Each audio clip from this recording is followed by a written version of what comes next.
Good afternoon. Welcome back.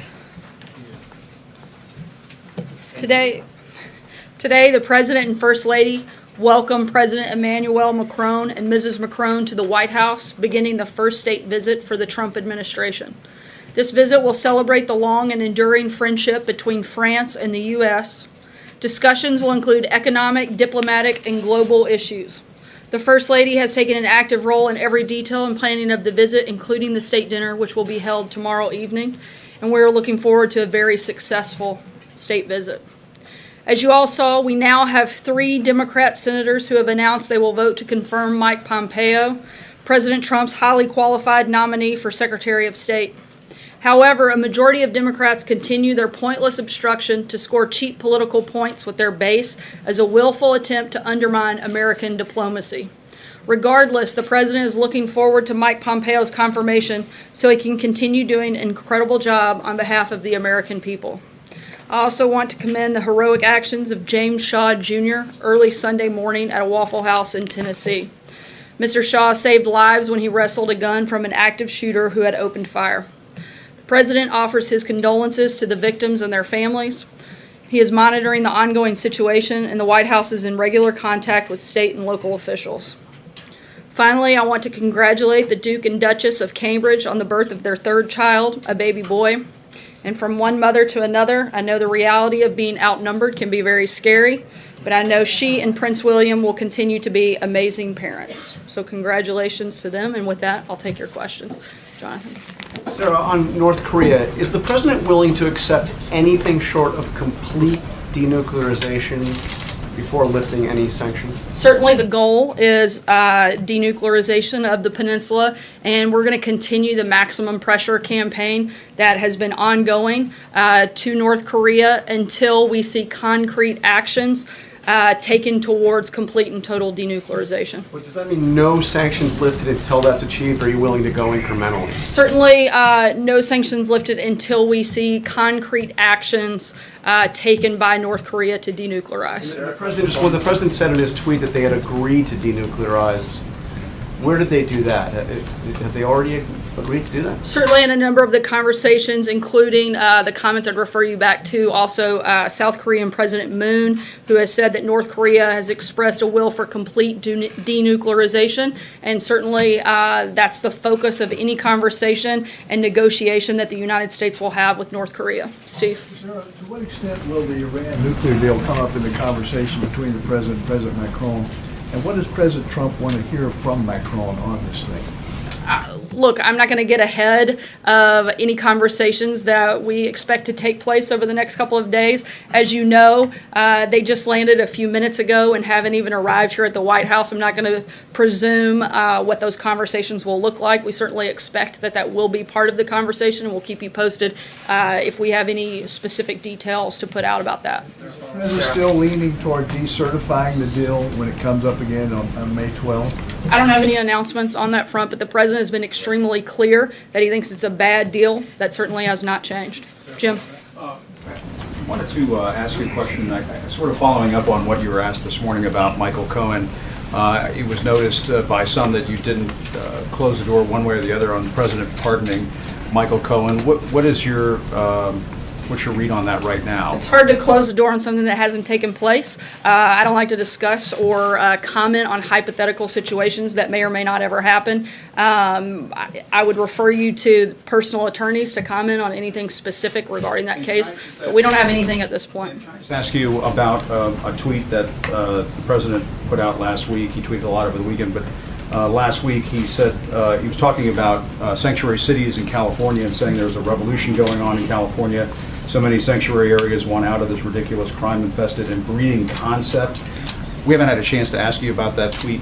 When he used the word breeding, was he making a derogatory term about Latinos in California, that they breed a lot or that they're prone to breeding? No, he's talking about the problem itself growing and getting bigger. What does that mean? Sorry, I've answered a couple. Justin, go ahead.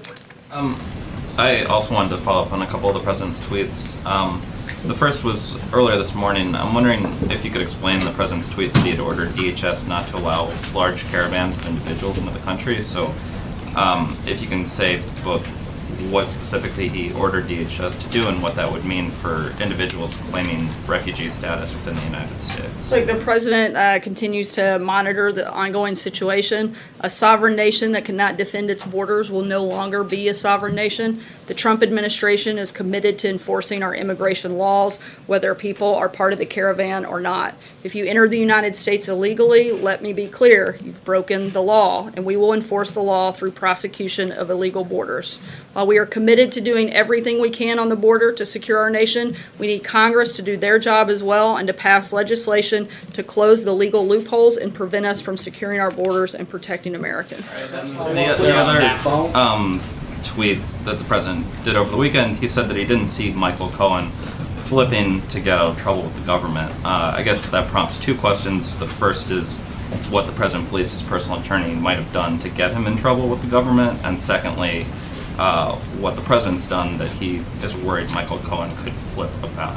The president's been clear that he hasn't done anything wrong. I think we've stated that about 1,000 times. Beyond that, I don't have anything to add beyond the president's tweet. Matthew? Thanks, Sarah. There have been a number of documented cases in the press recently of EPA Administrator Pruitt at least appearing to be dishonest about requesting raises for aides, about his relationship with a lobbyist who had business before the EPA, to name two. Is the White House concerned at all about this pattern, and is there concern about him testifying before Congress on Thursday as scheduled, where these issues are probably going to come up? We're continuing to review a number of the reports that you mentioned, and we'll let you know if we have any changes on that front. Ashley? Sarah, President Macron is hoping that a proposed side deal between U.S. and European powers could strengthen the Iran deal enough that President Trump would feel comfortable staying in it. So is that sort of a fool's errand, and the president has said it's a bad deal? Does he believe there's anything that could be done to fix it in a way he'd be comfortable with? Again, I'm not going to get ahead of any potential conversations that are going to take place over the next couple of days, but as the administration has policy announcements, we'll be sure to share them with you. Mara? Thank you, Sarah. Just to go back to Jonathan's question about North Korea, the president tweeted pretty flatly, they have agreed to denuclearization, and then you're saying that they're just agreed to talk about it. What is the president's definition of complete denuclearization? Again, I'm not going to negotiate with you guys. I'm going to leave that to the president and Kim Jong-un to walk through what some of those details would look like when that meeting takes place.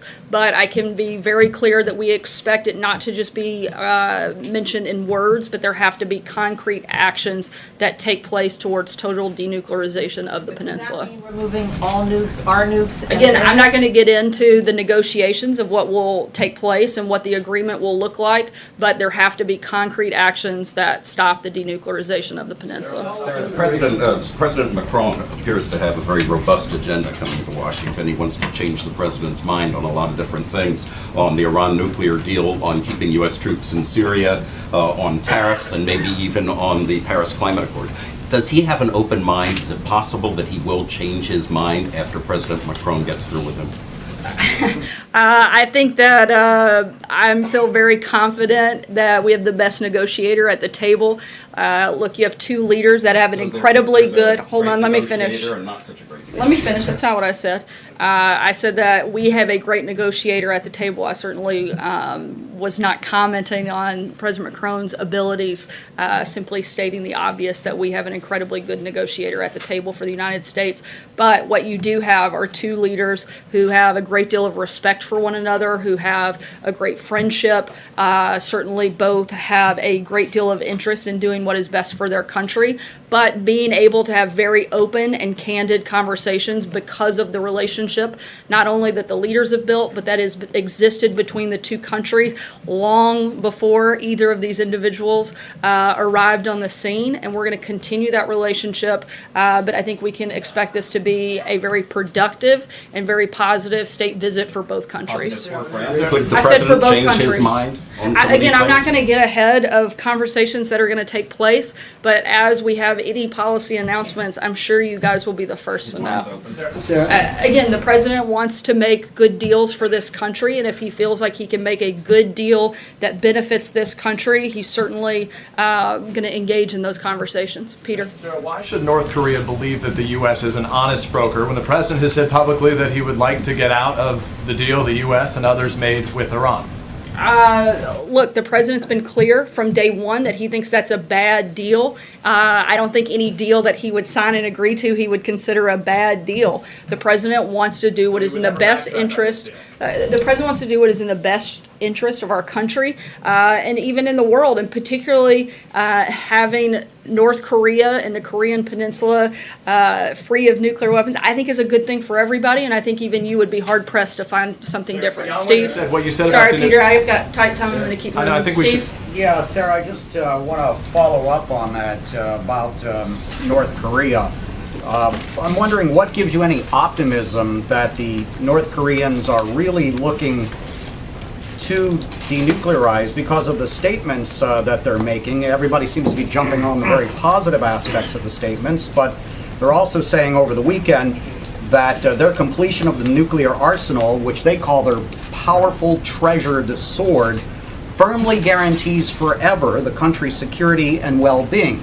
That doesn't sound like any wiggle room on denuclearization. Certainly, we're not going to make mistakes from previous administrations, and we're not going to take the North Koreans simply at their word. Like I said before, and we've said many times before, the maximum pressure campaign is going to continue until we see concrete actions taken by, look, we're not naive in this process. We've seen some steps in the right direction, but we have a long way to go. We also have seen a major change in what has taken place in the past by having our allies and partners in the region step up and do much more than they have in the past. China has taken a more active role in putting pressure on North Korea. They can certainly do more. We hope they will and will continue working with us. And that's all at the direction and because of the relationship that the president has built with President Xi of China. I have two quick questions. The first one is that the New York Times and others report that federal prosecutors have recommended charges against the New York police officer involved in Eric Garner's death. But the Justice Department has expressed some strong reservations. Where do things stand with the case of Eric Garner, and when does the Justice Department when are they going to make a decision about the police officer and whether or not they're going to charge him? I don't have an administration update on that front, but would refer you to the Department of Justice to get further details, and I'll work on getting an update for you and let you know. The question I have is the president tweeted. Sure. Usually when we let one, it's kind of, it's not exactly a secret, but yeah, I'd be happy to share that with everybody. The second question is the president tweeted, James Comey illegally classified documents to press illegally leaked documents to press to generate a special counsel. Therefore, the special counsel was established based on an illegal act. Really, does everyone know what that means? What does the president think that means? And is he indicating that the special counsel should be fired because of the way that it was begun? As we've said many times before, we have no intention of firing the special counsel.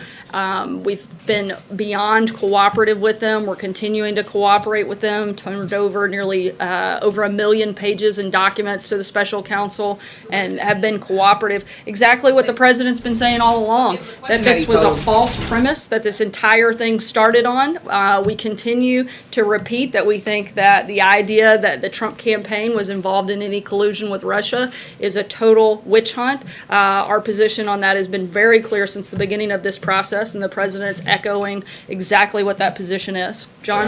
Thanks a lot, Sarah. Over the weekend, a fourth House Republican called for EPA Administrator Scott Pruitt to step down. He said he's the wrong fit for the EPA. What's your reaction to that?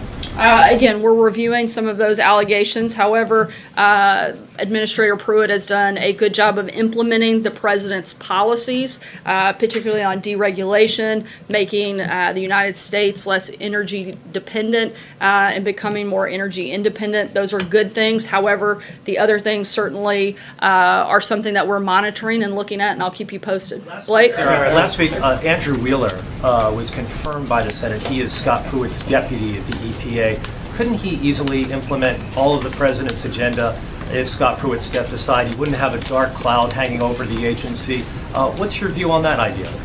We're very excited that the Democrats have finally allowed another one of our nominees to go through. We hope that they'll allow some of the other several hundred that sit waiting to be confirmed, very highly qualified individuals. We hope that they'll continue to follow in the footsteps of that and get a lot more people within this administration working. Blake? Thank you, Sarah. On the Iran nuclear deal, President Macron said, don't don't leave as if there's not a better option. And then the Iranian foreign minister tweeted today, quote, President Macron is correct in saying there's no plan B. It's either all or nothing. So my question to you is, does the White House believe that there is actually a realistic plan B out there? We certainly think that there should be a better deal, one that actually is positive, that works, and we don't really typically look to the leadership in Iran to determine what our foreign policy is. John? And then later today on Mike Pompeo. Sorry, I'm going to keep moving just because we're running out of time. John?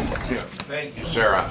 You may not be willing to be specific about the matters that President Trump and President Macron will negotiate on, but the French finance minister, Bruno Le Maire, was very specific at the World Bank and IMF spring meeting.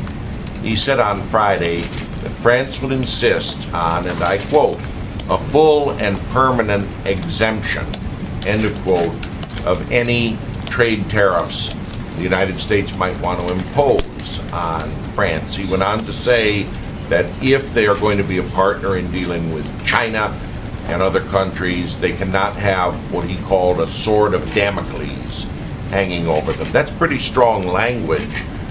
Is trade and a We can permanent at least exemption? agree on that. Yeah. Is it on the table as Minister Le Maire wishes? Again, we certainly expect this to come up in conversations over the next 2 days. When we have any policy announcements, we will absolutely let you know.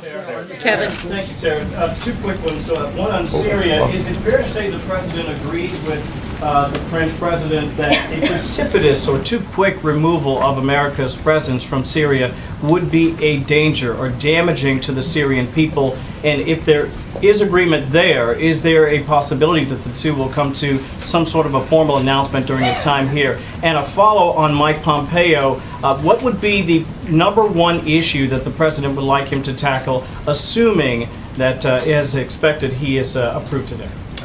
First, I'll talk about the Syria question. Again, certainly something that will come up. The president is committed to defeating ISIS. That is our primary goal and function of being there. We want to see that happen. The president also wants to see the partners in the region step up and do more, both militarily and financially. And that's going to be something that I can imagine will be raised, and we'll keep you posted on that front. When it comes to Director Pompeo, it is absolutely outrageous that he would not move through quickly. He's extremely qualified for the position. The Washington Post, a number of other outlets that certainly aren't typically the biggest advocates of this president, have said confirm him already. I think you have to look back at history, specifically to Secretary of State confirmations and bipartisan votes. John Kerry was confirmed 94-3. Hillary Clinton was confirmed 94-2. Condoleezza Rice was confirmed 85-13. Colin Powell was confirmed unanimously by voice vote. I think that if you even look at some of the questioning that's been brought up by the Senate, no one doubts Pompeo's qualifications and his ability to do the job. So I think that not only is the White House, but all of America should be calling on the Senate to actually do their job, do what they are required and expected to do, and that is to help government function and to help on the safety and the security of our country. This is an incredibly important position, and that plays a big role in that, and they should certainly support Mike Pompeo and get that done today. And I think, frankly, for particular members of Congress, that it's very hard for them to justify voting in favor of someone like John Kerry and not following suit and voting in favor of Mike Pompeo. Right here. Just on Pompeo, does the president consider Republicans who oppose Pompeo's nomination to be obstructionist? And separately, what does it say to the rest of the world if Pompeo can't get a favorable recommendation out of the Senate Foreign Relations? Certainly don't think that those members are being helpful. And I think what it says to the world is what we've been saying for a long time, is the Senate's got some real problems, and they need to figure out how to actually show up and do their job a little bit better. Mike. A couple, one NAFTA and Iran. On NAFTA, has the administration decided whether to bring a renegotiated deal back to Congress? Is there a chance that those changes won't need congressional approval? And just on Iran, that deal has been being looked at by a team that was appointed by... Let me address NAFTA first. On NAFTA, those conversations and negotiations are ongoing. I don't have any updates for you on that front beyond what we've already said. The President's Iran team was mostly put in place by McMaster and Tillerson. Does the President still have confidence in that team? Has he been briefed on their developments lately? And does he and John Bolton support where they're at right now? Absolutely. The President's got a great deal of confidence in a number of members across the board that remain part of his team, his national security team. Great group of people, and the President's been working very closely with them, and most of those individuals have been on and part of the administration for some time. April? Sarah, a couple questions, two questions. Going back to the issue of Eric Garner, a couple of weeks ago when I asked you about Alton Sterling, Stephon Clark, and the issue of Eric Garner, you said it was a local issue. Does this White House give the directive now to the Justice Department that it's a local matter and that's why it's kind of been held up? Is that what's going on now with this Eric Garner case? I can't speak to anything specific in an ongoing process that's taking place at the Department of Justice. We haven't given specific instruction to them other than to follow the law, and when it is a local issue, there's not a lot we can do, but when the Department of Justice has a role to play, we want them to be independent and follow the law on that front. And last thing, I want to follow up on Jim.